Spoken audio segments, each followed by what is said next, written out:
Se você prestar atenção, você vai perceber que a maior parte dos criadores de conteúdo hoje tem uma newsletter. E se eles não têm, eles vão ter em breve. E nesta aula eu vou dar todos os motivos para você ter uma newsletter em 2025. Se não todos, a maior parte deles, ou os mais importantes para você começar a produzir conteúdo por meio da escrita na internet em 2025. Principalmente usando as plataformas como o Substack ou Beehive, que já oferecem vários recursos para você começar a produzir conteúdo escrito. E quem que sou eu? Quem que sou eu, esse cara que está falando aqui? Se você está nesse canal, você já sabe quem eu sou. E às vezes você chegou até aqui por meio da newsletter, mas eu tenho a 26ª newsletter mais lida, se não a mais lida, com mais assinantes pagos. Esse é um ranking aberto, público, do Substack, então você também pode ir lá e conferir. Então eu tenho alguma experiência, estou há alguns anos já produzindo conteúdo online, principalmente por meio da escrita, fiquei conhecido por causa da escrita, e só agora, depois de 2 anos aí escrevendo pelo menos um texto por semana, às vezes 2, às vezes 3 textos por semana, é que eu acho que eu tenho alguma coisa para ensinar para vocês de forma sólida, que vai valer a pena o tempo que você vai passar aqui, que não vai ser uma aula muito rápido, né, muito rápida, para você começar a produzir conteúdo por meio de uma newsletter, tá? E no mundo, eu tenho a 30ª newsletter na minha categoria mais lida. Claro que esse ranking pode mudar um pouquinho, pero não muito, eu espero que não. Espero que depois você vá lá e se assine, e faça a assinatura da minha newsletter e leia alguns textos e depois se torne um assinante pago. Eu vou tentar passar nessa aula uma visão geral de newsletter, do mundo da newsletter, principalmente levando em consideração o Substack, que é onde eu produzo mais newsletter, mas eu já ajudei outras pessoas a produzirem em outras plataformas. Tenho alunos que também têm newsletters em outras plataformas de outras formas e até, às vezes até sem nenhuma plataforma por meio do ActiveCampaign ou outras tecnologias, né, de produção de newsletter. Então a ideia aqui é dar uma geral para você que pensa em começar, o que você pode fazer, quais plataformas você pode considerar, quanto custa, quanto você pode ganhar, quanto se ganha fazendo isso, e você no final dessa aula, espero, pode tirar uma conclusão mais madura a respeito do mundo das newsletters e se vale a pena para você começar a escrever nelas, ok? Então, primeiro, o que é uma newsletter? Essas são as perguntas mais comuns. Vou começar pelas perguntas mais comuns em relação a uma newsletter. Então, o que é uma newsletter? Então, a palavra newsletter, ela vem do inglês, né, o news, de notícias, e letter, cartas. Então, é na verdade uma atualização. É uma atualização que recebe por cartas. Então, a gente ainda mantém um pouco da origem, quer dizer, a gente manda letters por e-mail. Então, vocês vão perceber que algumas newsletters têm isso no nome. Então, são cartas do condado, carta branca, como é a da Bianca Vitória, né, uma aluna minha, então Vitório, né, acho que não errei o sobrenome dela. Então você tem cartas de desconhecido, cartas de não sei o quê. Então isso também foi incorporado nas newsletters hoje. Então, na prática, o que define uma newsletter hoje é a forma de entrega, que é por e-mail, que é vamos dizer assim, um substituto mais ou menos das cartas, tá? A não ser que você queira enviar isso por um meio mais analógico, você vai enviar por cartas mesmo, né? Você vai enviar por pombo correio, ainda continuaria sendo uma newsletter, mas eu acho que você teria muito trabalho de fazer isso. O ritmo é contínuo, significa que ele é recorrente, a pessoa faz uma assinatura e ela espera receber aquilo com alguma recorrência. E nós vamos falar já daqui a pouquinho qual é a frequência que deve ter a sua newsletter, tá? E tem uma assinatura pessoal ou de marca, quer dizer, quem escreve, né, no caso eu, né, numa newsletter pessoal, ou uma marca específica, por exemplo, a Renner ou a C&A, elas dizem que elas mesmas vão enviar para você uma carta com atualizações. Então, praticamente uma newsletter a gente pode definir hoje como uma publicação recorrente por e-mail com a intenção de continuidade. Não é algo que você vai receber apenas durante um período, mas durante um período aberto, infinito.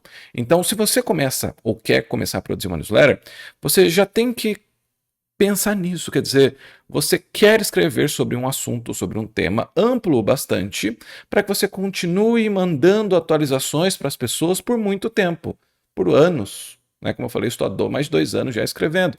Então precisa ser um assunto, precisa ser assuntos que te interessem o suficiente para que você consiga mandar isso por vários meses. Se você não estiver disposto a fazer isso, ter uma newsletter não é para você. É claro que durante um lançamento, durante uma promoção, você recebe e-mails, não é? Então, quando você se inscreve ali no canal da C&A, da Renner, você se inscreve para receber atualizações por e-mail, a newsletter deles, né? Mas é uma newsletter que não tem muito efeito, né? Você só quer receber descontos por ali, mas é por isso que você assinou. É uma continuidade. O tempo todo você vai receber e-mails dessa pessoa. Quanto à newsletter pessoal, você espera receber informações, você espera receber ideias, insights, como a gente vai ver aqui daqui a pouquinho, as maneiras que você tem para produzir uma newsletter. Mas na prática, uma newsletter é só isso. Ela pode ser uma newsletter de marca, como C&A, Renner, então, acabei de falar, Riachuelo, né? Uma marca em geral, né? E pode ser uma newsletter pessoal, a newsletter do Rafael, newsletter do João, newsletter da Maria. Tá? Não precisa ter o nome dele, a gente já vai falar também daqui a pouquinho qual deve ser o nome da sua newsletter, como você vai dar um nome para sua newsletter, tá? Então, o que não é obrigatório ter uma newsletter? Então, as pessoas, por causa dessa relação com o jornalismo, elas podem ficar com essa impressão. Então, não precisa ter notícias, você não precisa comentar nenhuma notícia se você não quiser. Não é um jornal, né? Não é uma folha de coisa nenhuma, tá?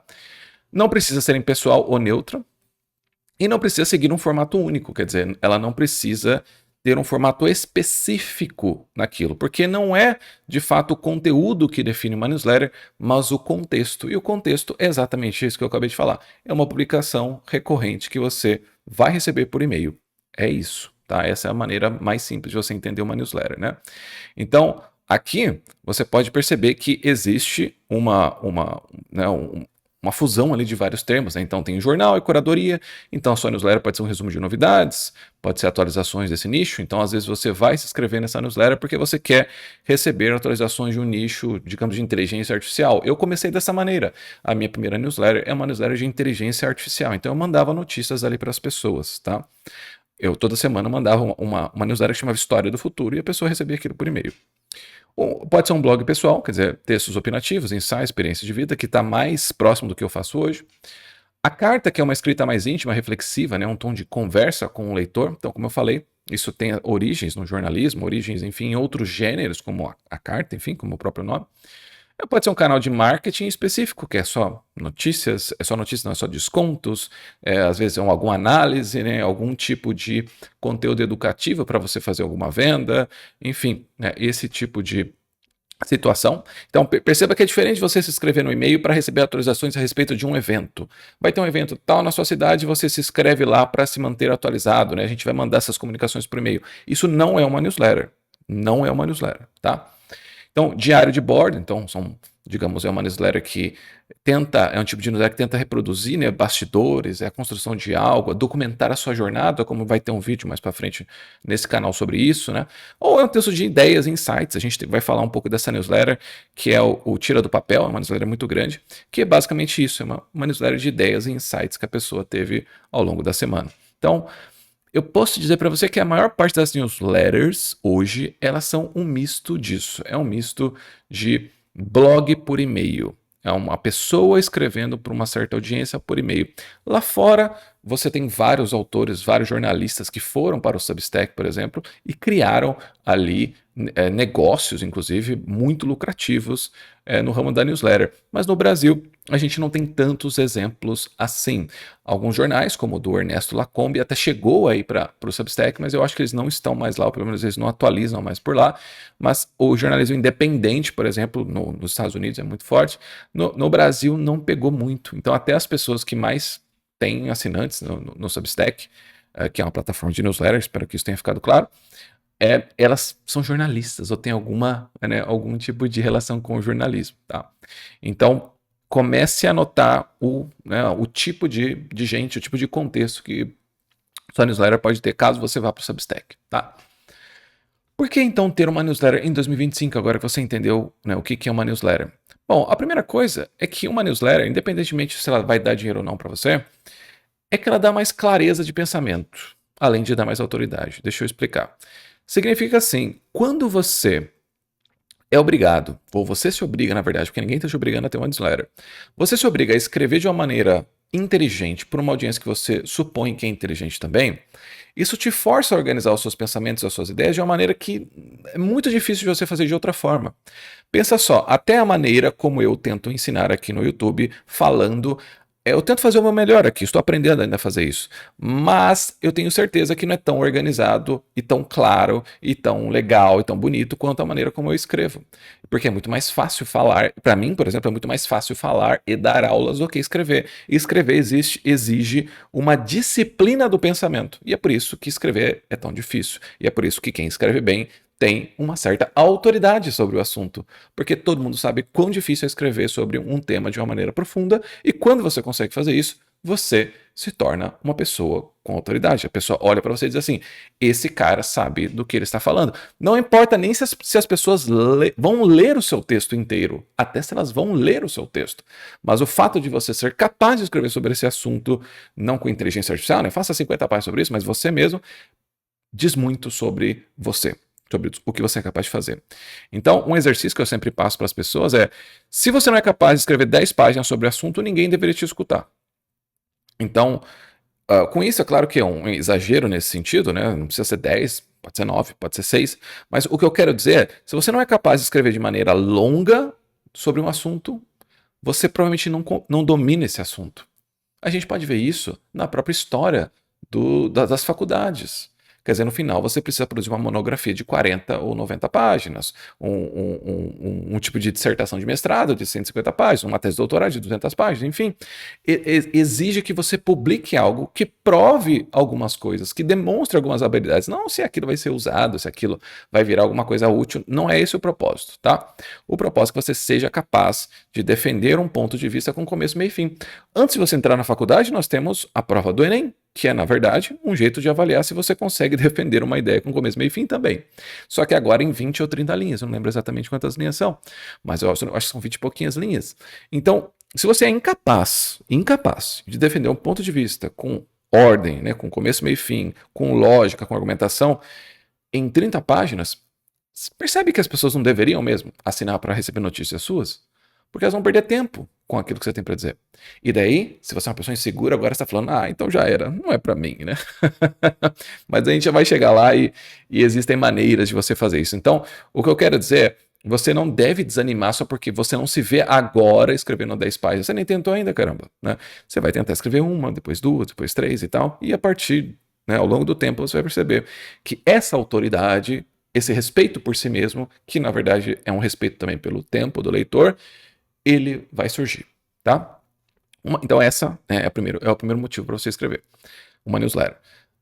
Em segundo lugar, tem essa criação de relacionamento profundo. Quando você vê um Reels de alguém, ou você vê um Shorts aqui no YouTube, ou você vê um vídeo curto de uma pessoa, não existe um relacionamento que você gere com aquela pessoa de uma maneira profunda, porque o relacionamento, qualquer relacionamento, exige algum tipo de tempo. A pessoa precisa passar tempo com você. Então, por exemplo, você já está aqui há uns 10 minutos me escutando. Tá vendo que o equivalente a isso seria, sei lá, 20 Reels, 30 Reels, né? E talvez nem criar essa autoridade que você imagina que eu tenha a respeito desse assunto. Então, o tempo que eu exijo de você é maior e a atenção que eu exijo de você é maior, mas se você achar que ela vale a pena, você tende a continuar assistindo e depois tende a ler os meus textos, depois a comprar os meus produtos, a virar meu aluno e coisas assim do tipo. Então, as pessoas, principalmente as pessoas mais maduras, não são tão idiotas quanto você imagina. Então, elas sabem quando vem alguém que sabe do que está falando. Elas podem, claro, não se interessarem pelo seu produto, elas podem não querer comprar esse produto por vários outros motivos, mas elas jamais diriam que você não sabe do que está falando, que você é uma pessoa que não deve ser confiável, tá? Então, a ideia aqui é que o relacionamento que você vai criar com as pessoas por meio da escrita é mais denso do que os outros meios disponíveis, tá? Além disso, você tem um feedback muito verdadeiro e muito quase automático. Os feedbacks são mais ricos, né? Gera mais confiança nessa mensagem. Então, esse é o segundo motivo pelo qual você precisa ter uma newsletter em 2025. Principalmente quando as redes sociais começam, digamos, a ter um certo tipo de vazio. Quer dizer, o Instagram tem ido mais para um lado de lifestyle, que sempre foi, na verdade, o ideal da plataforma sempre foi esse. Nós, brasileiros, aqui, durante a pandemia, inclusive, torcemos a plataforma para outros fins mais educativos e etc. Mas o Instagram sempre foi meio lifestyle, sempre mais de engajamento, de criação de vibes. Então, agora, as pessoas um pouco cansadas de reagir sempre aos mesmos pedidos, né? As pessoas já não querendo se interessar muito pelos lançamentos da maneira como se interessava há 4, 5 anos atrás. A newsletter é um meio de você lembrar que você é de verdade, você não está apenas seguindo um movimento conveniente. Isso é principalmente importante quando a sua proposta não é a proposta tradicional de fazer as coisas. Se você propõe fazer algo diferente, se você propõe como eu vencer do seu jeito, né? Você não pode fazer as coisas da maneira como as pessoas normalmente fazem, porque você estaria lutando contra, né? Você estaria sendo hipócrita em relação àquilo que você defende, tá? Então, a newsletter, esse é o terceiro motivo, ela também é um canal livre de algoritmos. Isso aqui é bem fácil de entender, quer dizer, quando você manda um e-mail, a pessoa recebe. É simples assim. No caso do Instagram, no caso de outra plataforma com algoritmos, você manda, mas você não sabe se a pessoa vai receber. Depende do dia, depende do horário, depende de várias coisas, né? Se você mantiver aqui uma normalidade, né? Se tiver bom senso, você não abusar das pessoas, quer dizer, você não vai mandar um e-mail 3 horas da manhã e falar, poxa, ninguém leu meu e-mail. As pessoas vão ler o seu e-mail, elas vão abrir. Boa parte delas. Então a gente fala de uma taxa de abertura de 30% a 40%. Se você tem 1.000 pessoas, estamos falando que 300 ou 400 pessoas vão receber o seu e-mail, vão abrir o seu e-mail. Claro que não quer dizer que todas vão ler o seu e-mail, nem que todas vão curtir o seu e-mail, e nem todas vão comentar o seu e-mail, mas a gente sabe que elas recebem, elas estão vendo você produzir coisas. Isso é muito importante, principalmente para quando você está começando, tá? Isso dá mais controle, então, sobre a comunicação e menos risco de invisibilidade digital. Você sabe que as pessoas têm recebido seus e-mails e têm aberto seus e-mails. A questão é, poxa, será que então eu não tenho escrito coisas legais? Será que eu escrevo mal? Né? Há outras coisas que entram em jogo, mas certamente você não está sendo ignorado, tá? A outra, né, o outro motivo é a monetização versátil. Quer dizer, mesmo com poucos assinantes, você consegue vender produtos, serviços, consultorias e tal, né? Então a gente vai perceber que das maneiras que você tem aqui para monetizar os seus produtos numa newsletter, monetizar a própria newsletter, quer dizer, por meio de assinaturas, monetizar, né, quanto você ganha com aquilo, né, 9, 10 reais por mês, como eu faço, na verdade é a menor parte da sua monetização. Tentar viver apenas de assinatura, na verdade, não é uma boa ideia, tá? A gente já vai ver como você vai fazer isso.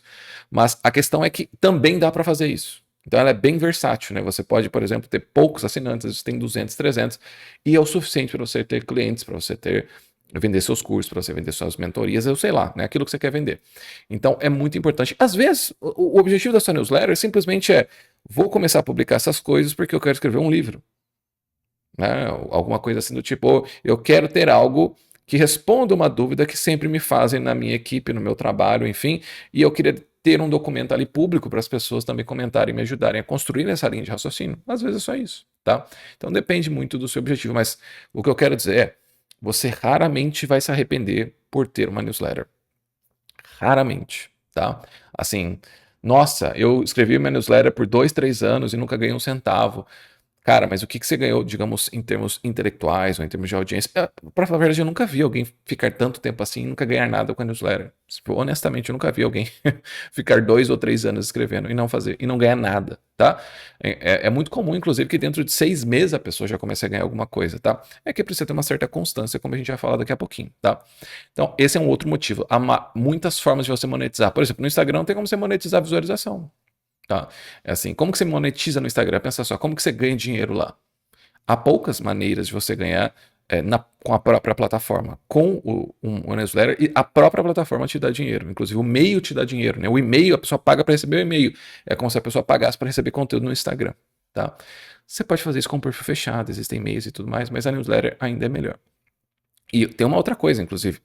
Quando a pessoa recebe o e-mail, olha só, ela recebe o e-mail, você está competindo pela atenção dela num meio em que não há muitas outras coisas interessantes, há apenas textos, notícias de fatura da Vivo, né, promoção da CIA, coisas assim do tipo.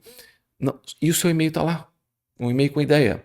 Quando você faz isso no Instagram ou numa outra rede, mas principalmente no Instagram aqui, né, que eu acho que é um arquétipo aqui para a gente usar, quando você produz lá no Instagram, o seu texto, o seu carrossel está competindo com centenas de outras coisas que não tem nada a ver com escrita, com carrossel, com qualquer outra coisa, né? Então vai ter lá foto de bunda, vai ter foto de peito, vai ter chocolate, vai ter receita, vai ter meme, brain rot, vai ter um monte de coisa. E o seu texto lá. Então, assim, é muito mais difícil de você competir pela atenção num meio como esse, em que a 99, assim, a maior parte do conteúdo produzido lá é para capturar a atenção das pessoas da maneira mais vulgar e radical possível, tá? Então é o meio mais fácil, digamos, de lutar pela atenção das pessoas, ou pela melhor parte da atenção das pessoas. Além disso, tem um crescimento estratégico e colaborativo, principalmente no Substack. Quer dizer que boas newsletters se recomendam entre si. Então, se eu cresço, você também cresce. Então, para vocês terem uma ideia, 40 ou 50% dos meus assinantes vieram de outras newsletters. Uma pequena parte é que veio das outras plataformas, como Instagram e YouTube. Então pensa só, hoje eu tenho quase 6 mil assinantes. Então significa que 3 mil assinantes, quase 3 mil, vieram do próprio Substack, da própria plataforma, ou de recomendações de outros amigos meus que gostam da minha newsletter, estão crescendo a newsletter deles, e nós crescemos juntos. Então, se você, assim, se você pretende, né, jogar o jogo da newsletter no Substack, que é a plataforma que eu recomendo, e vou recomendar daqui a pouquinho, vou dar alguns motivos para você produzir lá, você tem que entender, e eu falei disso também no vídeo anterior sobre o conteúdo gratuito, que você está no modo multiplayer. Você tem que jogar com outras pessoas hoje. Essa ideia do lobo solitário e tudo mais é besteira, tá? Então essa é uma outra coisa. Você pode crescer com outras pessoas. Uma pessoa lendo a outra newsletter recomenda-se, né? É uma recomenda a outra, tá? A outra coisa tem essa validação de ideias em tempo real. Quer dizer, se você tem uma boa lista, você pode testar título, oferta, produto, você pode fazer isso na hora. Tá? Você pode saber na hora se as pessoas reagiram àquele título. No Instagram e em outras redes, ou principalmente aqui no YouTube, vai demorar assim 24 horas, 2, 3 dias para você ver se o vídeo vai rolar ou não. Tá? Então, eu acho que a newsletter é mais ágil do que as outras. Tá? E além disso, né, a gente poderia até falar de uma outra coisa aqui, que eu lembrei aqui, o custo para você começar, né, o custo para você começar numa newsletter é muito baixo. Muito baixo, né? Aqui, ó. Né? É muito baixo. Quer dizer, você só precisa saber escrever. Se você não sabe, né, se você vai começar no YouTube, você tem que comprar uma câmera, você tem que comprar iluminação, talvez você tenha que editar, talvez você tenha que fazer uma thumbnail, tem que fazer uma descrição do vídeo. Há várias coisas que você precisa fazer. Você precisa ter, né, um número X de inscritos, um número X de visualização só para começar a ganhar uma miserinha pelo YouTube. Então, o investimento é muito maior no YouTube, é por isso que as pessoas adiam o começo no YouTube muito mais do que uma newsletter.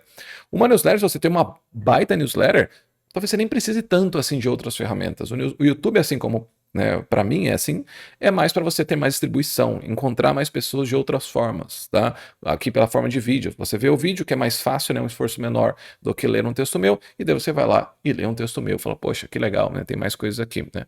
Então, é um baixo custo e alto impacto, né? É uma ferramenta, assim, você não tem nenhuma desculpa para não começar, né? Do YouTube eu entendo, você vai falar que você não tem câmera, que você não tem dinheiro, enfim. Agora, ter uma conta no Substack, você não precisa de nada, só precisa de CPF e RG. E a gente volta a falar do Substack, quer dizer, qual plataforma você deve escolher para começar? Há muitas plataformas hoje, tá? Mas dentro dessas plataformas, todas elas têm suas vantagens e suas desvantagens, como tudo na vida. Algumas pessoas, algumas marcas muito grandes, nem usam nenhuma plataforma, elas usam ActiveCampaign ou MailChimp, etc. Tá? Elas não têm, digamos, um blog, algo onde os textos ficam salvos. Eu acho que essa é a grande importância de uma plataforma como o Substack, tá? Porque assim, se você se inscreve numa newsletter, digamos, né, uma newsletter que não tenha um blog, não tenha tipo um site, um endereço que você possa ir lá e ler todos os e-mails anteriores, o seu trabalho, ele ganha uma importância interessante por causa da escassez, quer dizer, você não vai receber nenhum e-mail anterior, só a partir de agora, né? Porém, o seu trabalho também está sempre recomeçando, né? Então, assim, a pessoa está sempre do zero. A pessoa entra e você já tem que mandar alguma coisa para ela lembrar de você.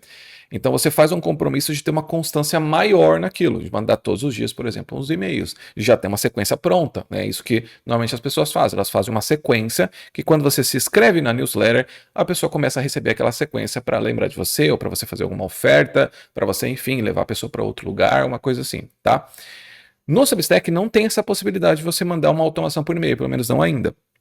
Então, quando a pessoa se inscreve, ela recebe um e-mail de boas-vindas e ali você pode fazer um tipo de introdução ao que do que se trata o seu Substack e você consegue indicar alguns textos, né, os melhores textos que você já escreveu, textos que seriam interessantes que ela lesse, coisas assim do tipo. Só que se você não tem um lugar, né, para colocar esses textos, você está sempre começando do zero. E essa, para mim, não é uma boa maneira de você construir as coisas na internet, tá? Eu gosto da ideia de você ter um lugar em que a pessoa possa ler textos anteriores, porque antigos, né? E você pode pegar esses textos e reaproveitá-los. Você pode mandar de novo, que as pessoas também nem vão lembrar, tá? Então, os textos são bons, os textos ficam lá, e você, ao longo do tempo, consegue, inclusive, lançar o seu livro com esses textos mais antigos, né? Você pode pegar esse livro, de novo, a monetização é muito versátil, e você joga no Kindle, na Amazon, e vai ganhar um dinheiro com leitura. Tá? Então você pode ganhar de várias formas diferentes com uma newsletter.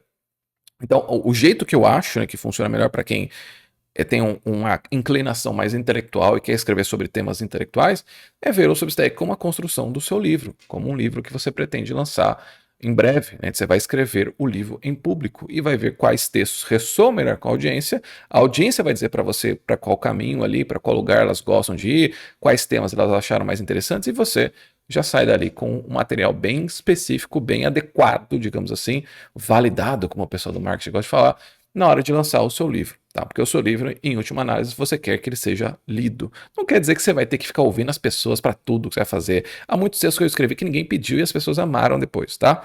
Mas é só para você ter, né, principalmente no começo, um tipo de bússola, né, na hora de escolher os seus textos, né?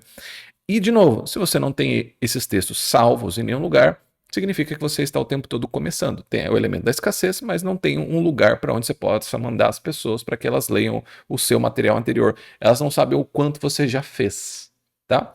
Então, por causa disso, eu prefiro o Substack. Além disso, ele tem um tipo de SEO, né?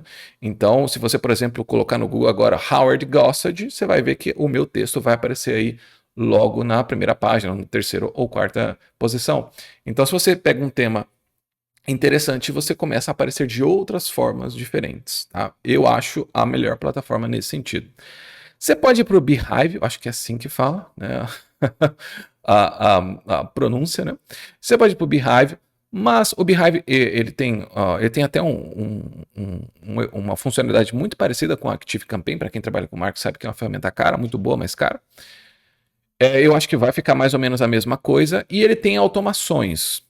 Ele tem um sistema de recomendação diferente também. Então, por exemplo, se tem alguma marca que quer comprar uma propaganda na sua newsletter, a gente vai ver que essa é uma forma de monetização. O Beehive faz a recomendação e conecta, digamos, compradores de espaço a pessoas que vendem espaço, tá? Você pode começar qualquer uma das duas, honestamente, tá?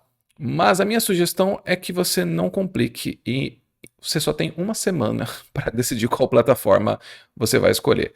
Você vai abrir o Substack, vai olhar a plataforma, vai ficar uns 3 dias usando. Depois você vai abrir o Beehive, vai abrir a plataforma, vai ficar uns 3 dias usando, ver o que acontece, o que dá para fazer, e daí você decide. Se você quiser minha sugestão, Substack, nem precisa fazer isso, tá? Comece lá, porque depois se você quiser migrar para o Beehive, porque daí você precisa de mais funcionalidades, de mais automações, você quer que a pessoa, ao entrar no seu e-mail, receba uma sequência que depois vai para tal lugar, sinta-se à vontade. Você pode fazer isso depois e migrar, inclusive, assim, em 24 horas, o seu banco de e-mails para outra plataforma. É muito fácil, tá? Então, eu recomendo o Substack. Outra dúvida comum é: qual deve ser o nome da minha newsletter? Algumas pessoas falam assim: o nome não importa, dane-se, mas ele importa em alguns casos. A primeira coisa é que o nome importa, porque se eu colocar newsletter do Rafael, pensa só, né? Eu acho que eu não sou o único Rafael escrevendo, né? Então eu ficaria um pouco ambíguo, a não ser que a sua newsletter, assim, ambígua assim, né? Vai ficar confusa, né? Há outras pessoas também com esse mesmo nome. Então ela não tem um elemento diferencial. Cada espaço seu você tem que buscar algum tipo de diferencial em termos de branding, né? Em termos de marca. Então a newsletter do Rafael seria um pouco, né, incomum. Eu tenho um sobrenome em comum, então eu poderia usar, né, Rafael Chanson, né? Eu poderia usar isso daí como newsletter do Rafael Chanson. Poderia sim. Se você tem um sobrenome em comum, quer dizer, você não chama José Silva, alguma coisa assim, também você pode colocar simplesmente newsletter eu acho que newsletter do Gregório do Vivier, você pode colocar isso se você quiser, tá? Então, você pode usar, aí não tem nenhum problema. Mas, se você tiver um nome esquisito, é melhor ainda, porque agora você pode tirar vantagem dele como o meu próprio nome, tá? Agora, e se você quiser ter uma outra newsletter? Não vai dar para chamar, né? A segunda newsletter do Rafael Assunção, né? Só se for assim. A terceira, a quarta, a newsletter de gastronomia do Rafael Assunção, só se for assim, né? Então você pode querer se associar a algum movimento que é maior que você, então você vai chamar assim, né, o movimento dos calvos, a ascensão dos calvos, você vai pensar em algum movimento que seja maior que você e vai colocar algo ali. E muitas vezes você quer começar a newsletter não para falar de uma maneira pessoal, então falar que a newsletter é, digamos, a newsletter do Rafael Sanson, do Rafael Chanson, assim que se pronuncia, tá? Quando eu faço essa proposta, perceba que eu coloco o meu nome, a minha pessoa na frente, e não o movimento. Então, né, e não um nome interessante, uma metáfora interessante. Então, enfim, depende muito do seu objetivo. De novo, você pode mudar o nome da newsletter e depois emigrar as pessoas, tá tranquilo, tá? Mas eu acho que se você está pensando em ter o nome, tem outra questão, né? Antes de eu fazer essa conclusão, desculpa aí. Você pode querer dividir a sua newsletter com outros autores, então é o caso, por exemplo, da Sociedade das Pessoas Sem Carisma, que eu acho que é uma newsletter grande no Substack.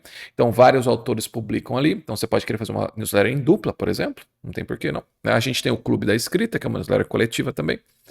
Você pode um dia querer vender a sua newsletter, que também é uma hipótese agora talvez remota, mas vai que você tem um gênio aí do outro lado que vai fazer uma newsletter de 100 mil assinantes em poucos anos e vai querer vendê-la, tá?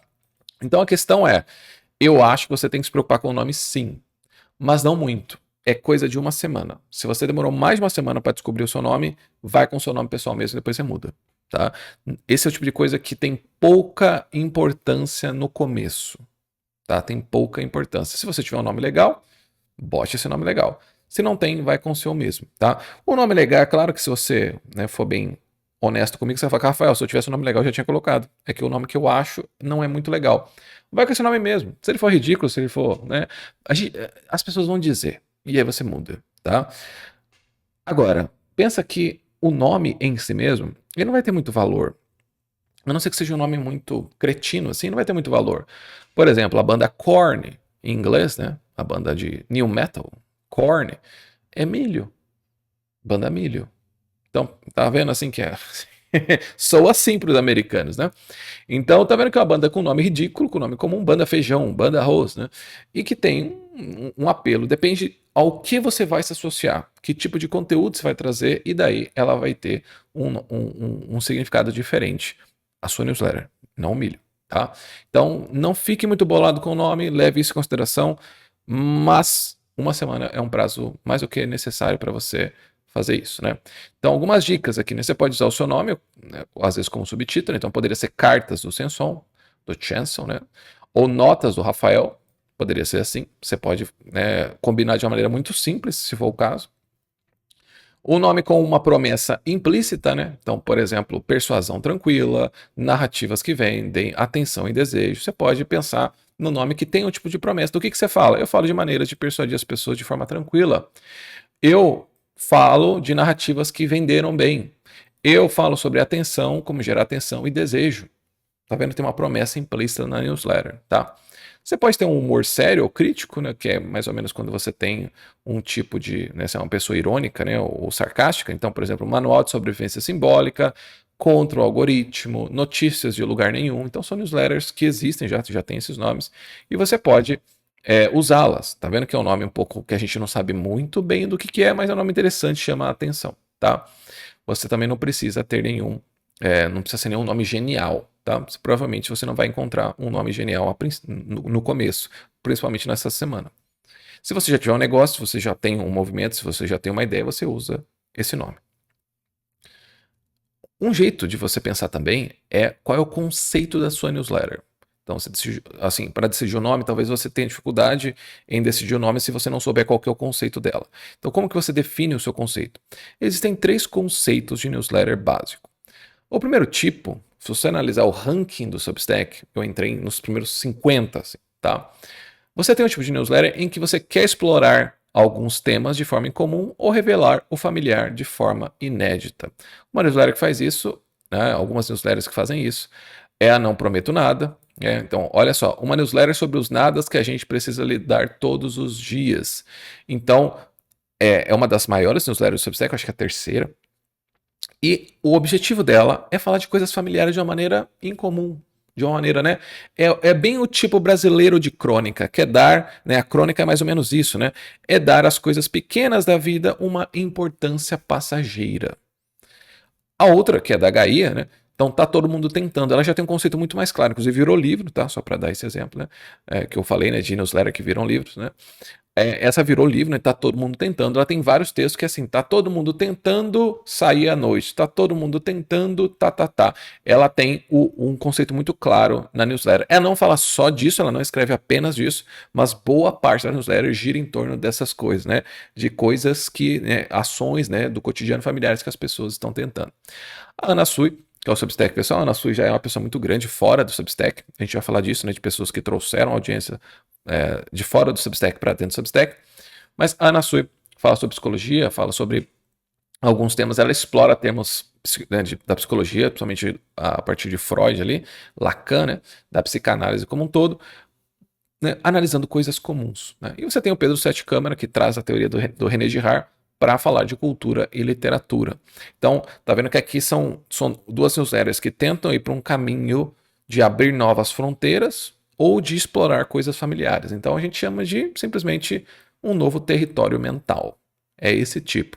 E, aliás, você pode pensar, eu não sei se eu vou ter uma ideia nova, eu não sei se eu... Não precisa ter. Todas as newsletters aqui que eu coloquei nesses 3 tipos funcionam, dão dinheiro, são legais, bacanas, o pessoal escreve bem, tá tudo bem, tá? Você não é obrigado a ter uma ideia nova. Aqui a minha, por exemplo, se encaixaria nesse tipo de novo território mental. Por isso que ela chama Coisas Ocultas. Eu pego assuntos do cotidiano e faço análises, né? Principalmente dentro da vida na internet, ou de ganhar dinheiro na internet, como um todo, né? Principalmente para quem cria coisas na internet. Você pode pensar assim, cara, o que eu enxergo que ninguém está nomeando? Foi assim que começou a minha newsletter. Eu via que havia alguns problemas ali dentro daquela newsletter e as pessoas não estavam ali se ligando que aquilo era um problema e não sabiam nomear aquilo direito. Então o Pedro Sete Câmara também faz isso. Você pode combinar campos improváveis, por exemplo, né, Jung, TikTok ou filosofia do e-commerce. Você pode também se tornar porta-voz de algo maior que você, pode ser uma ideia, uma geração, um sintoma cultural. Eu acho que tá todo mundo tentando fazer isso, né? A Gaia faz isso, tá? Esse é um tipo de newsletter. O segundo tipo é análise. Esse aqui é bem simples. Ele é ideal para quem gosta de ter um assunto e produzir manual, relatório, bastidores, análises profundas, resenhas densas, né, sobre um assunto, sobre um livro. Principalmente se você é aquele tipo de pessoa que, assim, eu tenho muitos interesses, eu gosto de várias coisas, não sei por onde começar, eu não sei se eu vou para cá, se eu vou para lá. Então faz assim, querida, você vai pegar um assunto, uma coisa que você acha muito legal, que você gostaria de falar mais sobre, né? Como o jovem fala, gostaria de falar mais sobre, né? E você vai lá e vai escrever 10 páginas sobre esse assunto. Terminou de escrever? Qual que é a sua sensação? Puxa vida, eu conseguiria escrever mais. Ou, eu achei meio saco escrever isso. Eu vi que eu tinha que ler umas coisas que eu achava que eu gostava, mas quando eu comecei a ler, quando eu comecei a ver o documentário sobre isso, eu falei, quer saber, eu não gosto tanto disso não quero mais falar disso não, né? Tá vendo que era só, né, só era fogo no rabo? Você entendeu? Você não gostava tanto do assunto, você tinha uma curiosidade sobre o assunto. É que como você ficou nessa ansiedade, eu não sei se eu tenho uma curiosidade, mas eu não consigo dedicar 1 minuto para estudar essas coisas. Eu quero estudar todas ao mesmo tempo. Você não sabe o quanto você gosta dela. É como ir no self-service, sabe? E aí você pega assim, uma concha de cada uma das comidas, assim. Fica uma droga e você experimenta um pouquinho de cada coisa. Então não fica nem tão bom se fosse só oriental, nem tão bom, você não consegue fazer nada, tá? Então a ideia aqui é que você escolha um desses tópicos e escreva sobre ele de forma profunda, tá? E também você não fica com a obrigação de escrever o próximo tópico, né, ou escrever o próximo texto seu sobre o mesmo tópico, né? Você pode escrever de outra maneira sobre outro tópico sem nenhuma obrigação de manter essa ligação com a sua linha editorial, tá? Ela pode ter um tema muito amplo, como a gente vai ver aqui. Por exemplo, o Rafael Bianco escreve sobre psicologia do cotidiano. Então, em geral, ele pega algum tema e faz um longo texto sobre aquilo. Né, coloca lá as referências acadêmicas, etc. e tal. Ele tem uma pegada bem acadêmica na escrita dele. E é isso. Ele pega a psicologia do cotidiano. Tá vendo que você poderia pensar que ele está, na verdade, por causa de um tema familiar, na primeira categoria, mas ele não está, na minha opinião, na primeira categoria, está nessa segunda, em que ele traz análise, ele traz, digamos, informações confiáveis sobre um assunto específico. Tá? Então ele não está explorando novas formas, mas dando, digamos, uma base para discutir o assunto.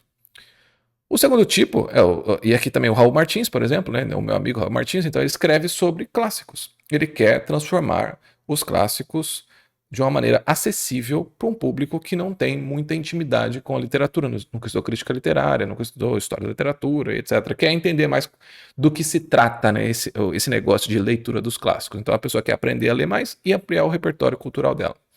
Você tem as Descobertas, da Sari Fontana, que é basicamente decifrar rótulo. É isso. Ela faz análise de rótulos, né? E você tem o Float Vibes, que são análises de vibes, né, que acontecem no mundo, tá? Principalmente no mundo do consumo, tá? Então são análises. Você vai perceber que cada título do texto é uma análise de um tema diferente. Todos eles estão dentro do mesmo guarda-chuva, claro, mas são newsletters de análise, de deep dive, né, de análise profunda, de mergulho em um assunto, tá? Aqui, como eu já falei, você tem, principalmente se você tem essa mentalidade meio de polimatia, esse é um bom tipo de newsletter, mas não precisa ser. Como que você vai criar a sua? Você vai focar em um público ou um problema específico. Você vai se tornar, né, esse especialista obcecado de entregar ferramentas úteis, informações úteis sobre um assunto específico, tá? O seu objetivo aqui é ser simples, tá? Porque você normalmente vai trazer essa informação densa, né, essa informação que pode ser confusa para muitas pessoas de uma maneira acessível, tá? Então é só você ver o da Sari, né, da Sari, acho que é assim que fala, da Sari Fontana, você vê que ela faz bastante isso, né? Promessas que você pode pensar, né, em termos de resumo, o que você vai colocar na sua newsletter, se for um tema assim, poderia servir para o outro tipo também, tá? Mas aqui fica mais claro, né? Ó, análise semanal storytelling, campanha de marketing política, destrinchando técnicas e efeitos. Uma radiografia de estratégias mais eficazes de lançamentos digitais no Brasil e no mundo com scripts, links e cronogramas. Toda semana, uma técnica de copyright explicada com base em psicologia comportamental com exemplos reais em templates. Ó, isso aqui é uma puta proposta de newsletter. Fácil de pensar, tá vendo que você já consegue imaginar o que você vai receber e até o que você vai escrever. Claro, se você entende do que eu acabei de falar aqui, né? Tá vendo que você poderia se inscrever numa newsletter e fosse assim, a promessa é muito fácil de entender. Uma curadoria comentada dos movimentos simbólicos que estão moldando comportamentos de consumo no Brasil. Essa aqui também seria uma outra muito boa, muito boa.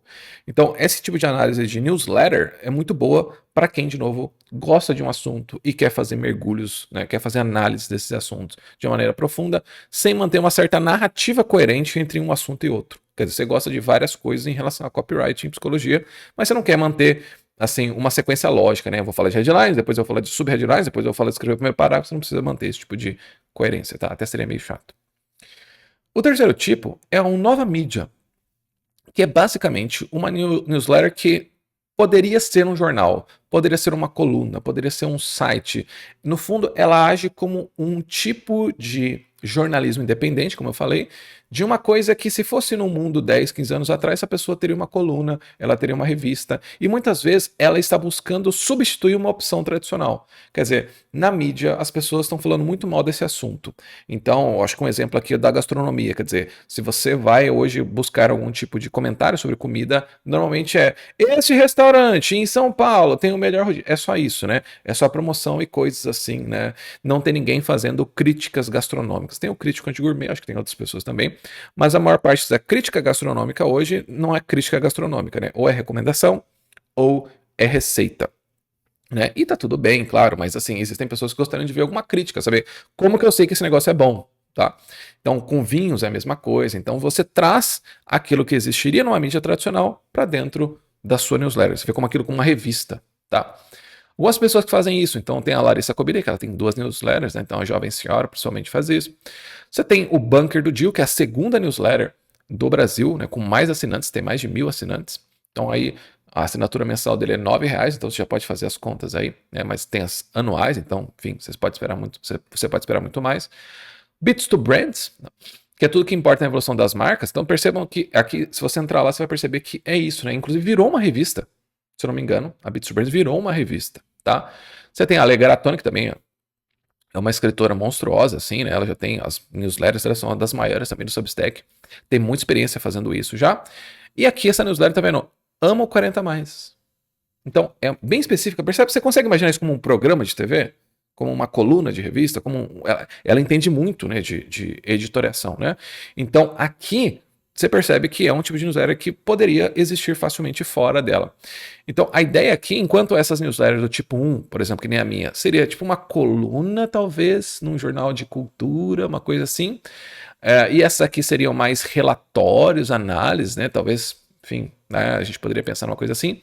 Essas aqui são bem fáceis de identificar como newsletters que nasceram, por assim dizer, da insatisfação com mídias tradicionais, insatisfação com os outros meios tradicionais para atender, né, uma demanda. Tá? E é por isso que esse é um bom jeito de pensar a sua newsletter se você quiser ir para esse ponto, né, para esse lado. Que é assim, que fonte eu parei de ler por estar saturada, rasa, paga ou chata? Quer dizer, você pode oferecer uma alternativa gratuita a alguma coisa, uma alternativa profunda a algo raso, uma alternativa diferente a um assunto que já está de saco cheio, ou uma alternativa interessante a algo que é tratado de uma maneira meio chata. Então, a ideia é você tornar uma curadoria inteligente com voz própria. Tá? Então, se você ler os textos da Larissa, vocês vão perceber isso, né? Tem um tom opinativo, tem uma linguagem leve, tem uma análise crítica do negócio. Da Lei Garatoni, a mesma coisa, todas essas que eu recomendei, mas principalmente essas duas, tá? Então, a ideia, há várias outras, eu poderia colocar assim, aqui senão essa aula fica imensa, tá? Mas, assim, essas duas, né, principalmente a Larissa e a Lê, elas têm essa opinião, né? Tem mais essa opinião, essa análise crítica do momento, tá? Então, você pode combinar essas três coisas. Como eu falei, a newsletter pode ter um tipo predominante, mas normalmente você vai querer misturar as coisas até para ter uma variação dentro da newsletter. Então, por exemplo, se você fizer perguntas do tipo que buraco editorial existe no meu universo, você pode pensar num novo ângulo, um novo território mental. Se você pensar em sobre o que as pessoas me pedem ajuda o tempo todo, pode levar a uma análise profunda. O que eu leio e sempre penso, eu faria melhor, pode levar a mídia, né, uma nova mídia. Então, esse tipo de pergunta pode te ajudar a ver para onde você está indo. Então, as pessoas, por exemplo, você me pergunta, Rafael, como que eu produzo conteúdo na internet? Como que eu documento?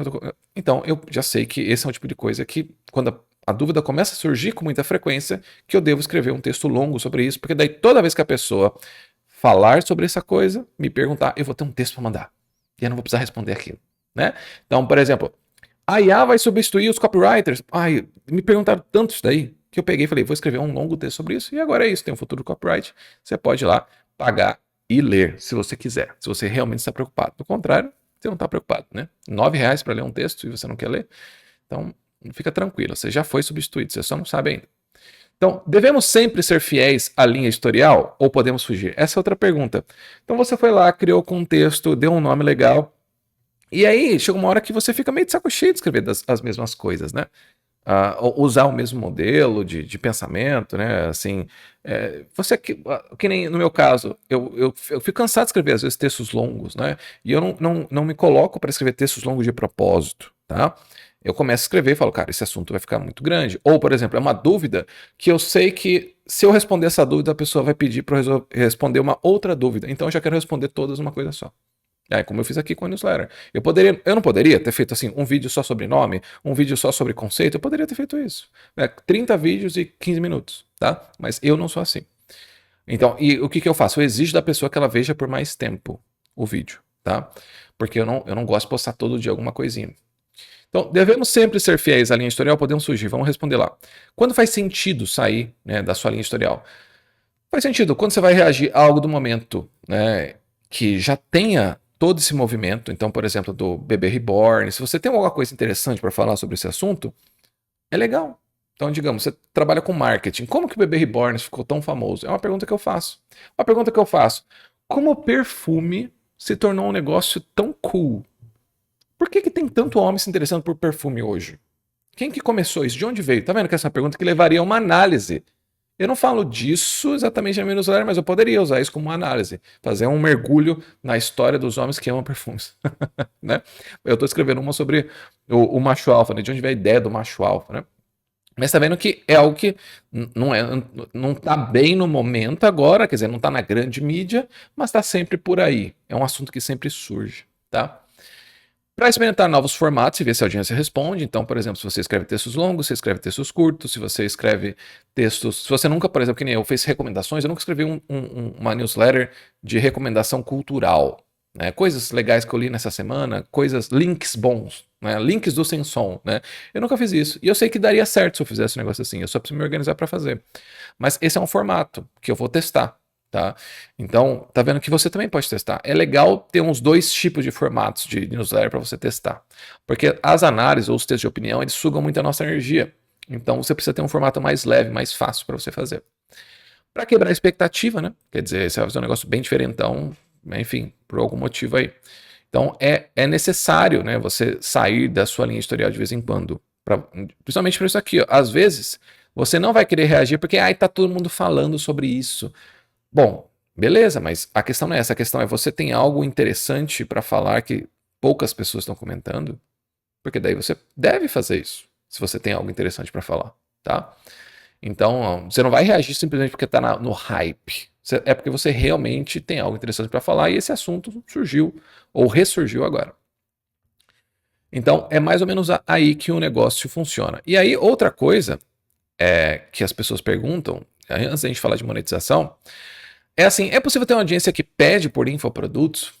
Assim, uma newsletter, tecnicamente, ela tem que ensinar algo valioso.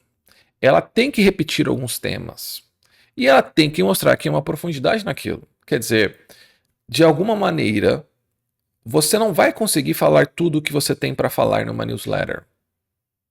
Mesmo eu tendo escrito sobre o futuro do copywriting, surgem questões hoje que são mais ou menos assim: Rafael, eu entendi bem o texto, eu curti muito, blá blá blá. Mas você tem algum curso, você tem alguma aula em que você desenvolva mais ou menos um caminho para que eu veja com mais segurança os passos e as habilidades que eu tenho que desenvolver? Porque lá eu escrevi umas 5, 6 páginas sobre isso, mas talvez precise de mais, tá vendo? Eu não sei de quanto mais precisava.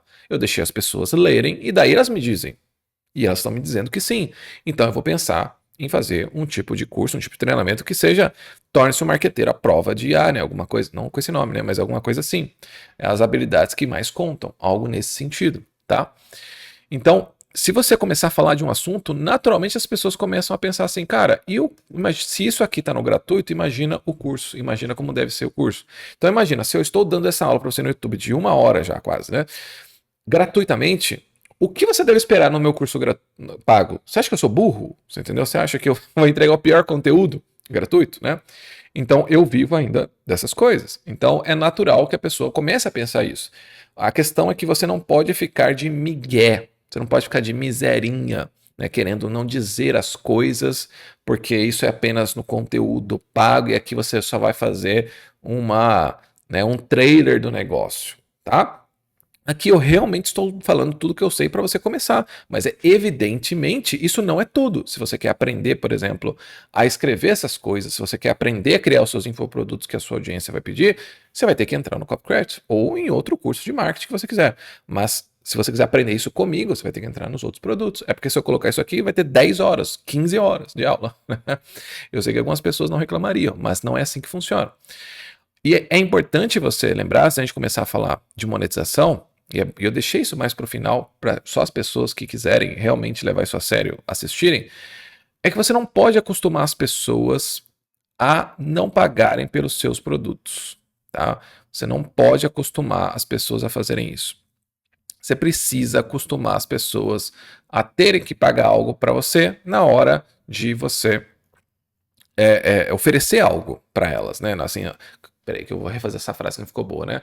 Quer dizer, você tem que acostumar as pessoas a pagarem para receber as suas coisas, porque do mesmo jeito que é possível acostumar as pessoas a não pagarem, né, a receberem gratuito, é possível acostumar as pessoas a pagarem. Quer dizer, elas vão entender que assim, cara, o Rafael já entregou muita coisa gratuita. Se eu quiser mais, eu tenho que pagar. Tá? Senão eu vou ficar aqui nesse negócio mendigando aqui, né? Ai, fala sobre isso, fala, não, tem lá no curso lá. Ah, mas eu não tenho dinheiro, não sei o que. Então espera. É isso. Um dia, quem sabe, eu gravo. Então, quando você acostuma as pessoas demais a terem tudo de graça, elas vão começar a abusar de você. Mesmo aquelas pessoas que acham que não estão abusando, elas estão abusando, tá? Então, é mais ou menos isso. Você precisa acostumar as pessoas a pagarem pelos seus produtos, tá? E você precisa acostumar a cobrar pelos seus produtos. Não tem nada de errado nisso, tá? Então, uma outra pergunta, né?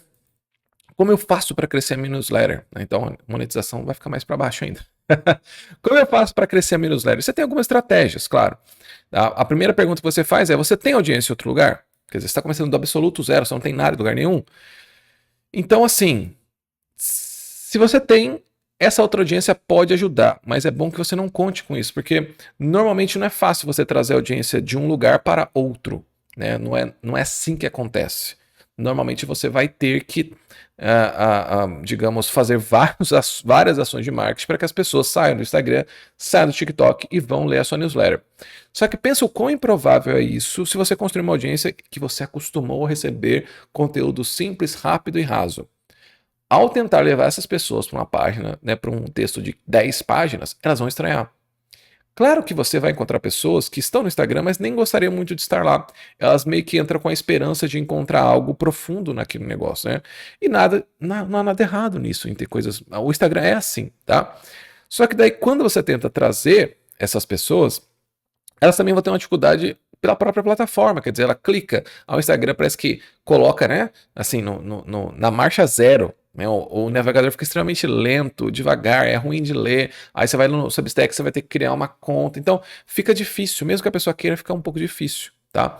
Então, essa é a questão, ter uma audiência em outro lugar ajuda muito, mas não é bom você contar com isso. Por exemplo, tenho 100 mil pessoas no meu Instagram. Cara, você vai trazer umas 1.000, talvez, de lá. 2.000, assim, estourando. Você entendeu? Agora, se você não tem, aí a gente vem no paradoxo. É bom que você tenha. Que seja no YouTube, que seja um outro lugar em que você consiga ter uma conversa com a pessoa, independentemente do tamanho que você tenha, e faça com que ela venha até você. Tá? Você mostra assim, cara, esse aqui é um resumo de algo que eu trato na minha newsletter. Comenta aí para receber. Eu faço isso direto, tá? Então é importante que você não fique em apenas um lugar. Você precisa de uma rede de descoberta. O Substack tem isso com as notas, tá? Então, como eu falei, 30 ou 40% dos meus assinantes vieram desse tipo de lugar, tá? E o Substack está no melhor momento para crescer. Ele está entregando muito conteúdo, então você não pode ficar adiando esse negócio, tá? Comece a produzir já. Então, o que eu recomendo, né? Que você tenha apenas uma estratégia. Você vai escolher uma tática de crescimento. Então, por exemplo, digamos, você vai produzir no YouTube, ou não, você vai produzir no Substack, e daí você vai pegar os seus textos do Substack e vai ler no YouTube. Eu já fiz isso e vou fazer isso outras vezes. É simplesmente isso, para você aparecer em outro formato para a pessoa ler, né? Ou, né, o engajamento ali nas notas. Dá para você fazer as duas coisas, tá? Eu recomendo que você faça as duas coisas. Eu faço pouco isso, né, honestamente. Eu engajo pouco nas notas, tá? Mas eu deveria fazer mais porque funciona assim. E evitar tentar tudo ao mesmo tempo. Então, algo básico é assim, ó, você vai publicar 3 a 5 vezes por semana os notes, comentando outras notas ou fazendo as suas próprias notas, e você vai comentar nos comentários, né, nas notas dos seus amigos, tá? Você tem que lembrar que os leitores, né, o Substack lembra leitores de seguirem você. O Substack quer muito que você fique lá. Então, de novo, a gente está na melhor época para fazer isso. Você pode combinar conteúdos, né? Então, por exemplo, publicações profundas uma vez por semana e posts de indicação uma vez por semana. Então, pensa assim, num projeto que seja uma newsletter mais 3 ou 5 notes semanais. Esse aqui é um projeto razoável. É perfeitamente possível fazer isso, tá? Dá para fazer, né? E à medida que você for avançando, você vai colocando 2 vezes por semana, 3 vezes por semana e assim por diante, tá?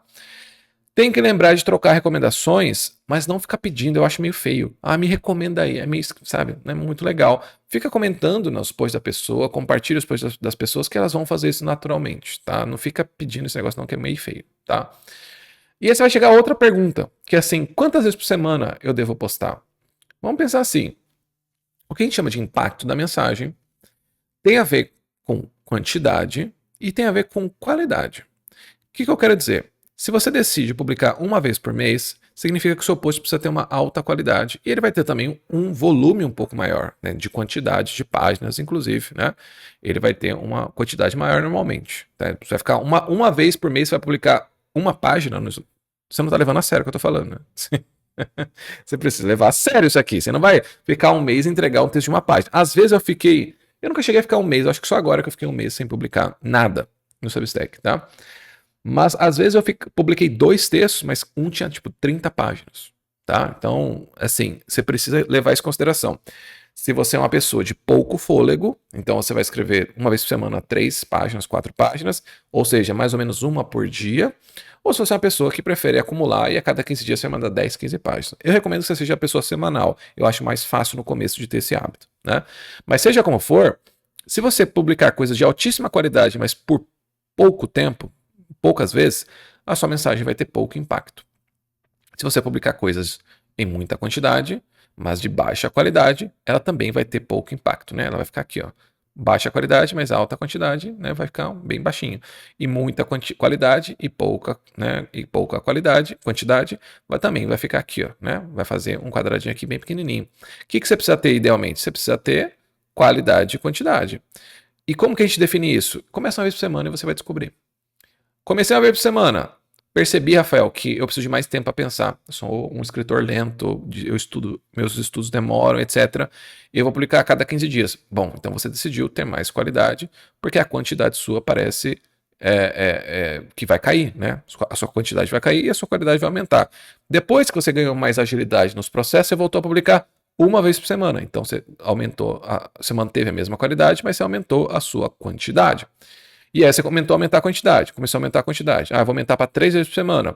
Ah, eu vim aqui, mas a minha qualidade caiu um pouquinho. Ah, mas tudo bem. Eu vou focar agora em quantidade, e daí eu vou manter essa mesma qualidade e vou melhorar aqui, saber mais ou menos quanto tempo leva em quantidade, e daí eu subo a minha qualidade. Então, na prática, o que eu estou querendo dizer aqui? Você vai publicar o máximo que você puder, mantendo a melhor qualidade possível. É isso. No começo não tem como você saber. Então, eu recomendo que você comece com uma vez por semana ou uma vez a cada 15 dias, tá? Não tente muito mais do que isso se você não tem experiência. Você vai quebrar. E aí, como diferenciar, né, o conteúdo do YouTube para newsletter? Meio que eu acabei falando disso, né? Mas basicamente é isso. O YouTube, gente, é exposição, descoberta e atenção. E newsletter é aprofundamento, intimidade e decisão. Então, por exemplo, raramente a pessoa vai ver um vídeo seu no YouTube e comprar alguma coisa. Normalmente ela vai descobrir, vai seguir você no Instagram, vai escrever na sua newsletter, e daí ela vai dar uma olhada, ver o que você escreve, ela vai ler um ou outro texto, e daí que ela toma uma decisão. Porque a escrita ainda é a forma suprema de autoridade intelectual. Se você vende curso, vende educação, você tem que levar isso em consideração. E aí, em termos de produção, você tem que perceber se você é uma pessoa do texto para o vídeo ou se é uma pessoa do vídeo para o texto. O que eu quero dizer? Você é uma pessoa que desenvolve melhor as ideias falando e depois você escreve, ou se é uma pessoa que escreve e depois, né, você precisa escrever para saber o que você vai falar. E aí você já define mais ou menos o que vai vir antes, né? Se vai vir o texto ou se vai vir o vídeo. Mas eu sou uma pessoa que escreve primeiro e depois faz o vídeo. Se eu faço o vídeo antes, eu não tenho vontade de escrever. Então, por exemplo, eu não vou escrever um texto sobre newsletter, eu vou mandar esse material na newsletter e para você receber esse material você vai ter que assinar, né, a newsletter minha para receber. Então eu não vou escrever um outro texto sobre isso. Agora, o contrário eu faria. Se eu tivesse escrito um texto, eu faria um vídeo diferente. Eu teria vontade de fazer o vídeo, mas eu não sou assim, tá? É claro que pode ser um defeito, enfim, mas eu tô falando como as coisas são. No começo você vai ter que definir o que é melhor para você. Então, por exemplo, se a pessoa quer receber um resumo prático desse vídeo, mais reflexões extras, ela vai ter que se inscrever na newsletter, ou essa ideia surgiu no vídeo X e aqui vai o bastidor, a aplicação pessoal. Então isso também acontece, eu gravei um vídeo sobre isso, mas eu não quero gravar um outro vídeo comentando meu outro vídeo. Eu quero escrever uma newsletter porque eu quero organizar meu pensamento de uma maneira mais clara, como eu falei no começo, para gerar essa intimidade, para gerar esse aprofundamento, né? Então, tenta pensar nisso, né? Usar a newsletter como um comentário autoral sobre o que você mostra no vídeo, caso você seja uma pessoa diferente de mim, uma pessoa que gosta de gravar, para ter ideias, para aí então escrever, tá? Então, no meu caso, seria algo mais ou menos assim. No vídeo eu falei sobre desejo mimético. Aqui te conto o erro que eu cometi ao seguir o desejo dos outros e como isso destruiu o meu projeto em 2022, né? Você vai publicar alguma coisa nesse sentido. E aí a gente chega a outra questão, que é do tipo, o tamanho importa? Assim, gente, tentar escrever um texto pensando no tamanho é como tentar transar pensando em quanto tempo tem que levar, tá? Assim, não, se for menos de 20 minutos é ruim, se for mais, sabe? Não tem muito isso. A gente sabe que tem alguns absurdos, né? Do tipo, se você escrever um parágrafo, não vai rolar. E se você escrever 100 páginas, também não vai rolar. O meio campo ali é que é complicado. O que eu diria para você como um bom começo é tentar escrever algo, né, fonte 12 ali, do Word, algo entre 4 páginas e 6 páginas. Você considerar isso como um texto longo, tá? Então, se você não consegue escrever 4 páginas sobre um assunto, é muito provável que você não entenda nada do assunto, você não tenha nada a dizer. Eu acho que é uma frequência, né? Se você pensar como escritor profissional, todo dia escrever pelo menos uma página, você vai ter um texto por semana de 5 páginas. Eu acho que é bem razoável, bem razoável. Um começo muito bom, tá? Acho que poucas pessoas discordariam de mim. Então, a ideia aqui é que você, assim, o importante nisso tudo, assim, é que se o assunto que você vai tratar, ele também é denso, ele é difícil, a sua newsletter naturalmente vai ser mais longa. Então, às vezes, eu gostaria de tratar de alguns assuntos que eu sei que a minha audiência poderia receber de uma maneira mais curta. Porém, existem tantas coisas que ela precisa saber para entender esse texto que daí eu tenho que fazer no próprio texto. Eu não poderia falar assim, puxa vida, seria tão bom se você tivesse uma introduçãozinha, história da arte, você entender tudo que eu estou falando. Aí o que eu vou ter que fazer? Vou ter que fazer isso no texto. E aí o texto fica grande. Tá? Então, eu, por exemplo, eu não falo assim, vou escrever o maior texto que eu puder. Eu não faço isso. Eu vou escrevendo, daí eu vejo que, poxa, tem que falar disso, tem que falar daquilo. E aí o tempo acaba ficando escasso e eu falo, vai assim mesmo, depois eu reviso e reduzo um pouco o texto, tá? Então, normalmente é assim que eu faço. E aí você vai chegar, né? E a monetização vai realmente ficar pro final.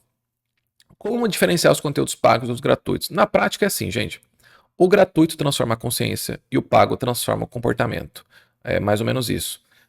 No gratuito, a sua função é provocar, educar, gerar desejo. O formato normalmente é de ideias, de provocações, etc. Mas o que a pessoa tem que falar é isso aqui, ó. Isso me fez pensar diferente. Isso me fez pensar diferente. Eu não tinha pensado nisso antes. Poxa, que legal. O pago, normalmente isso mudou o que eu faço ou como eu ganho. Principalmente isso aqui, ó. Isso mudou o modo como eu faço as coisas. Depois esse texto me deu um novo gás, me deu uma nova esperança para fazer o que eu faço de maneira diferente. Então, o gratuito, é claro que ele pode fazer isso e o pago também pode simplesmente fazer a pessoa pensar diferente.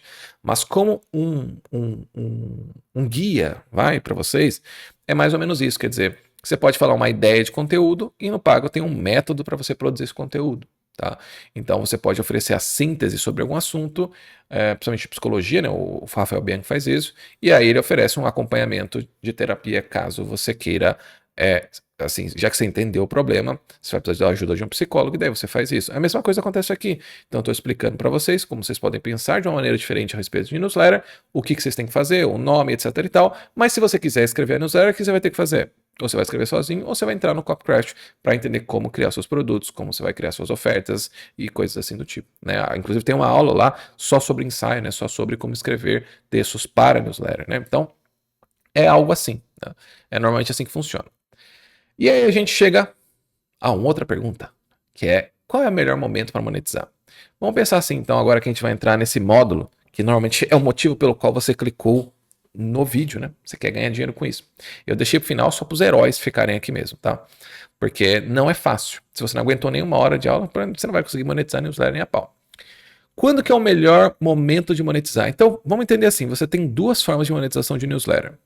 A primeira é monetizar a própria newsletter, que é como eu falei, você monetizar os textos dessa newsletter. Embora no Substack a gente tenha outras coisinhas também, tá? E monetizar por meio da newsletter. São essas 2 opções que você tem.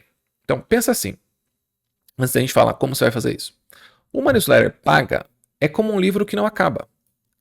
Você lembra que eu falei no começo que se você decidir escrever uma newsletter, é porque você gosta tanto de um assunto que você quer falar por muito tempo sobre ele, por meses. A pessoa, quando pagou a sua newsletter, ela fez uma assinatura para que você receba essa assinatura, receba esse conteúdo também com alguma frequência.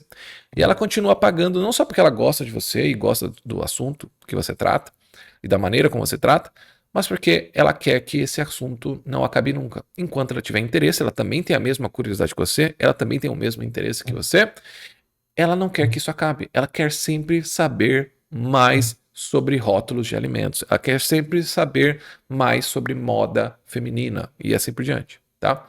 Então, o que a pessoa realmente está comprando é isso, né? A capacidade de ler um livro sobre um tópico para sempre. Sempre assim, né? Por 1 ano, 2 anos, 3 anos, tá? Então, a pessoa, ela compra um livro sem fim.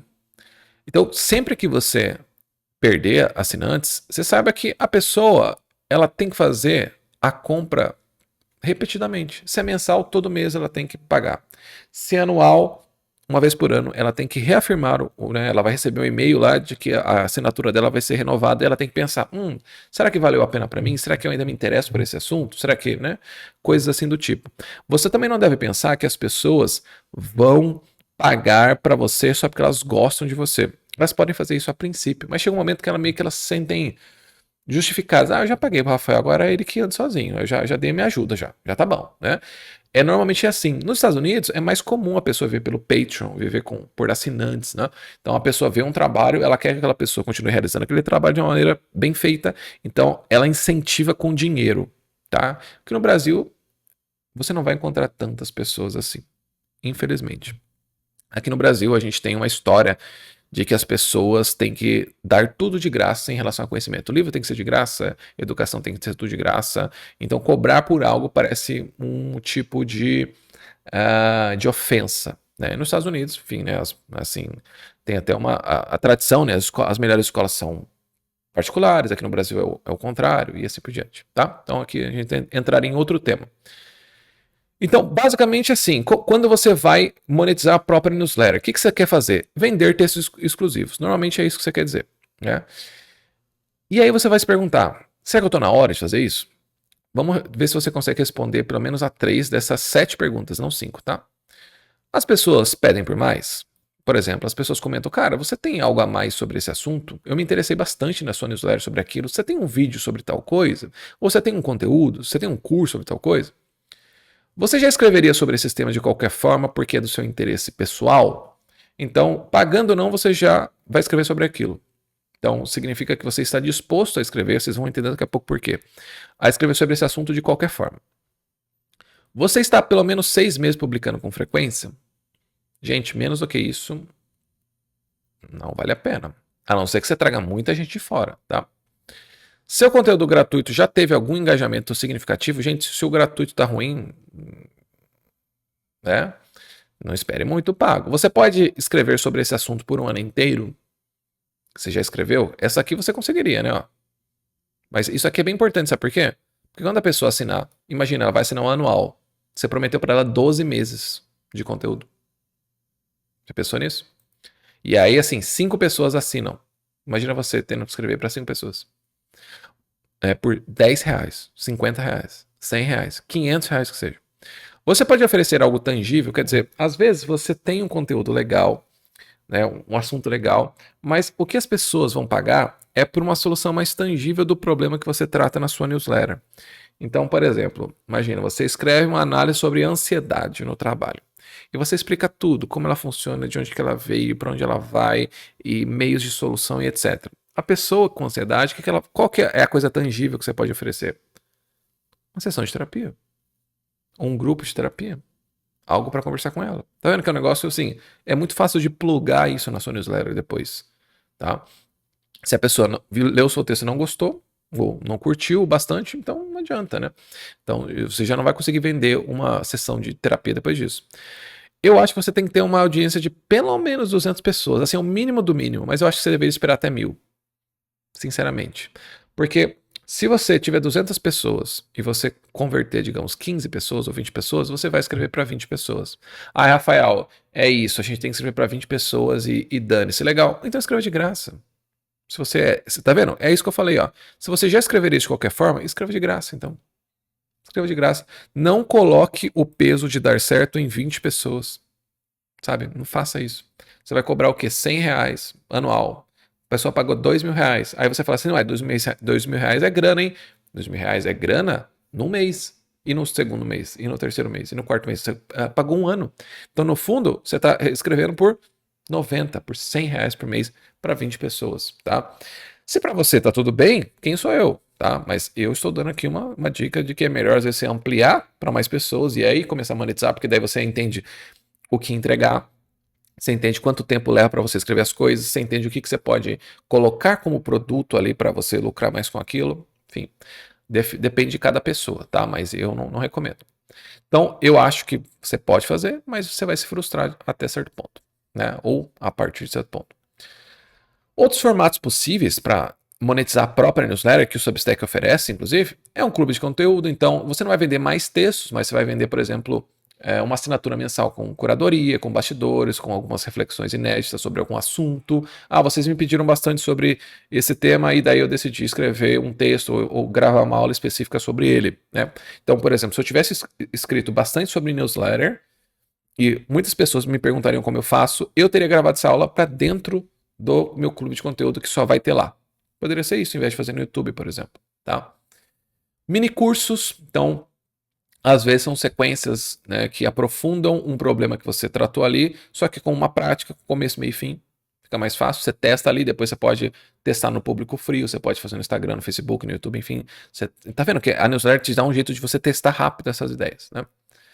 Pode ser um tipo de workshop ao vivo, né, um aulão ali ao vivo sobre um assunto, o acesso antecipado a produtos ou mentorias, pode ser alguns pacotes por tema, então no meu caso eu tinha a cesta sádica, então eu estou prometendo enviar isso e ainda não organizei todos os e-mails, né, mas eu vou pegar um pacotão e assim, cara, todos os e-mails, todos os anúncios de cesta sádica, ou se eu vou mandar uma vez por semana, enfim, eu estou pensando ainda, né, que eu fazia assim, né, os melhores e os piores anúncios que eu vi na semana.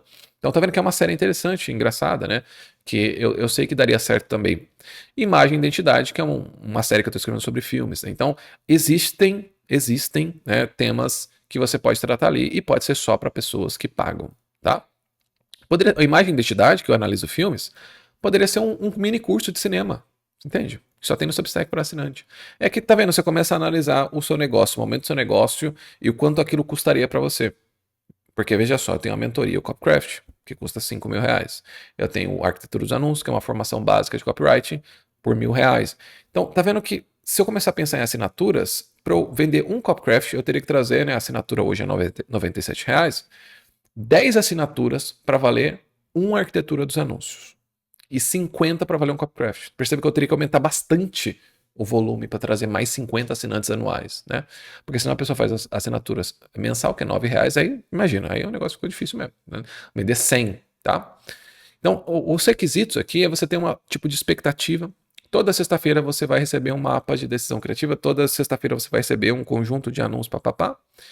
Uma construção de uma comunidade, um ritual. Então, se você tiver alguma coisa que vocês sempre façam, então a Larissa, por exemplo, tem o plantão da Claves, né? Então ela tem ali, eu não sei se é todos os dias, mas algumas vezes por semana, um plantão da escola dela, que tem uma newsletter, né?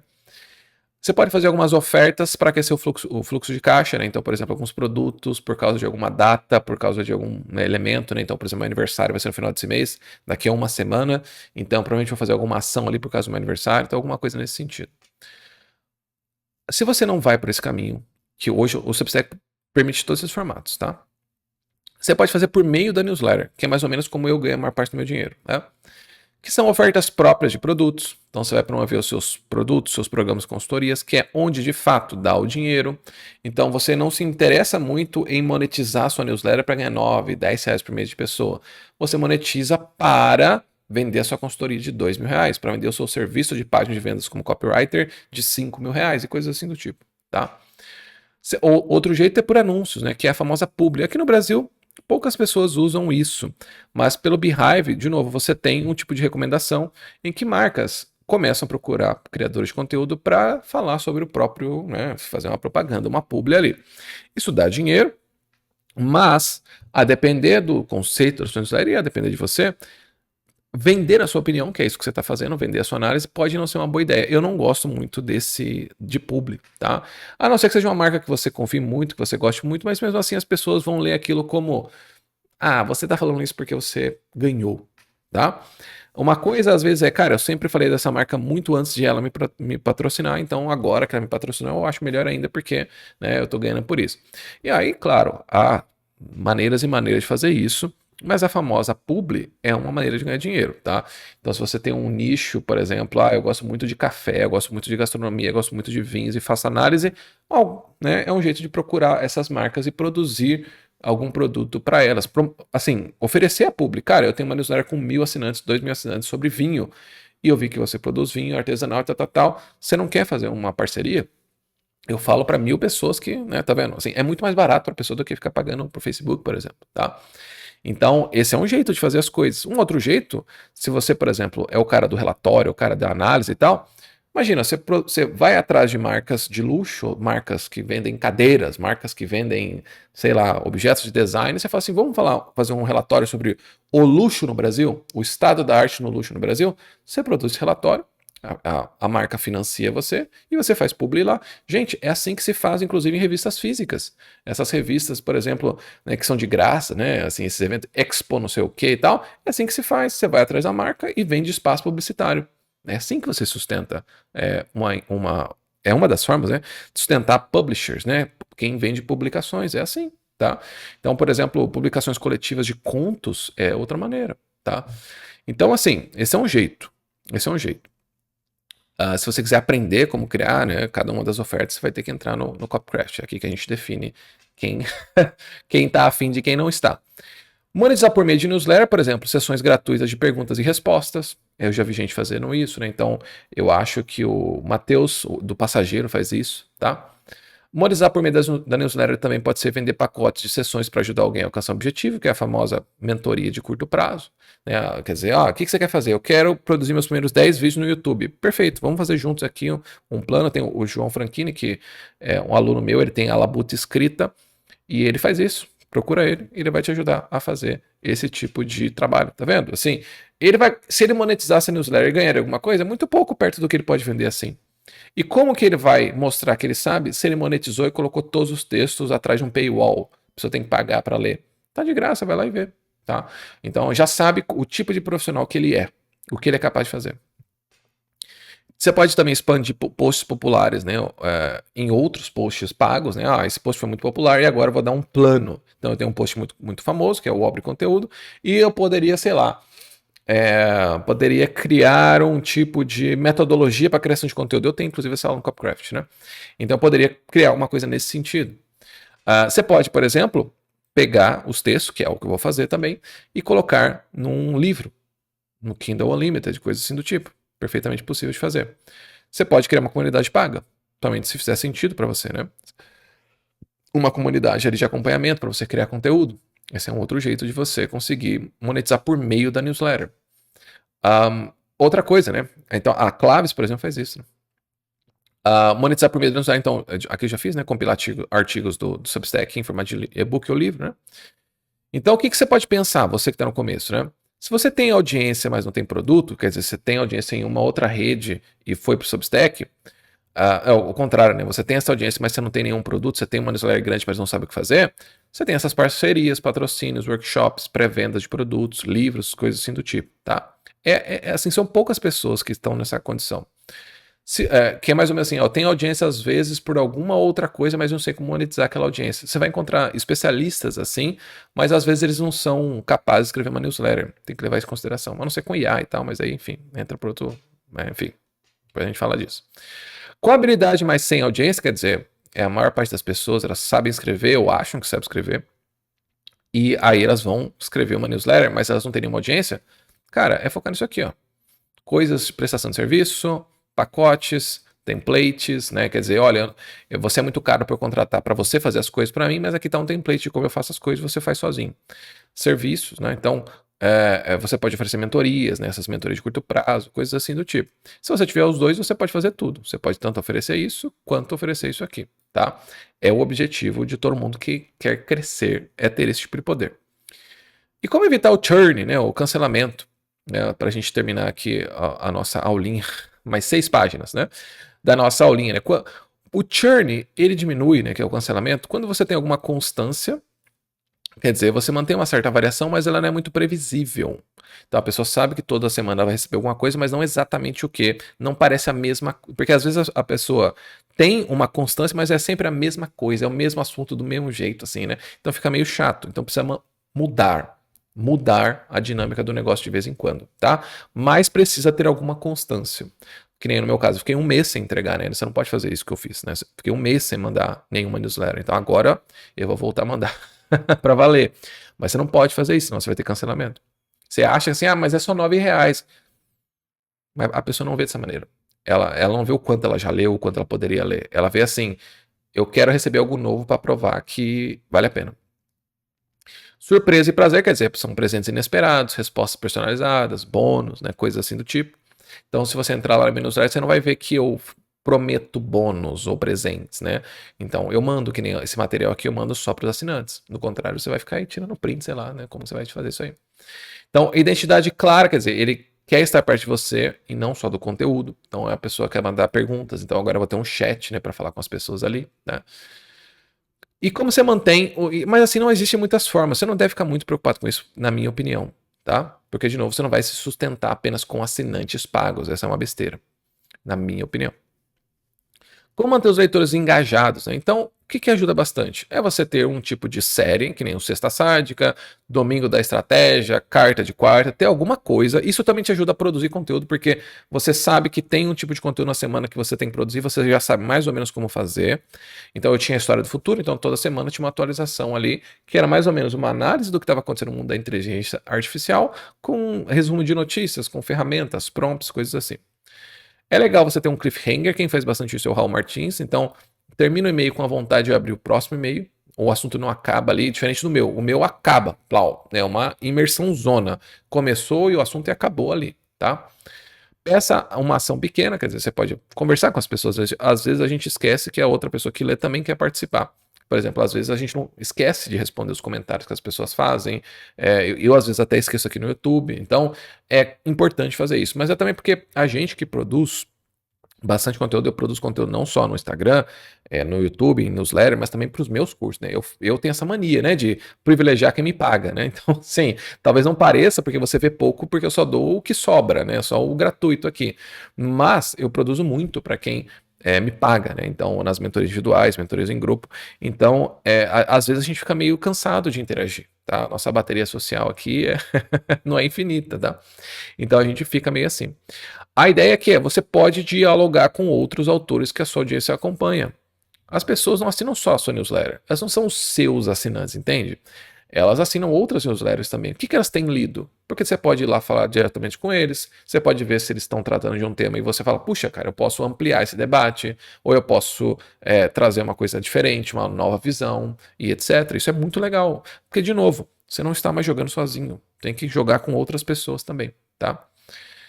E aí a gente chega à última pergunta, uma pergunta que surgiu no grupo, que era, né, a pergunta era exatamente assim, eu só copiei e colei. Como saber se o que eu vou compartilhar é um bigocentrismo, quer dizer, um negócio que só interessa para você, ou é algo que é realmente relevante? E essa daí é a pergunta que mais trava a pessoa. Pensa só, primeira coisa, tentar antecipar se algo será ou não relevante é um erro. A relevância não surge da importância que você atribui, mas da relação que você estabelece entre o que você oferece e o que a pessoa percebe. Então, tentar dizer assim, esse assunto é extremamente relevante, na verdade, estou dizendo assim, eu quero que você saiba, que você concorde comigo que esse assunto é extremamente relevante. Mas na prática, você não é obrigado a fazer isso. Você pode achar coisas extremamente relevantes que eu acho completamente irrelevantes, tá? Então, por exemplo, será que eu devo colocar tag no Substack? Assim, ajuda, mas é irrelevante nesse momento. Você nem começou, nem tem nome, nem mandou 10 artigos. Para você não vai valer tanta pena pensar nisso, tá vendo? E para você pode ser um negócio, me trava muito, eu não sei o que fazer. Então, o iniciante, o que caracteriza o iniciante é que ele acha que tudo é importante. Quando você começa a progredir, a se desenvolver numa certa carreira, numa certa habilidade, algumas coisas se tornam menos importantes e outras mais importantes. E o iniciante não consegue saber disso. Então é por isso que às vezes quando a gente traz o conteúdo assim e que todas as suas dúvidas não foram respondidas, é porque provavelmente elas, boa parte, não são importantes. Mas você acaba travando por causa disso.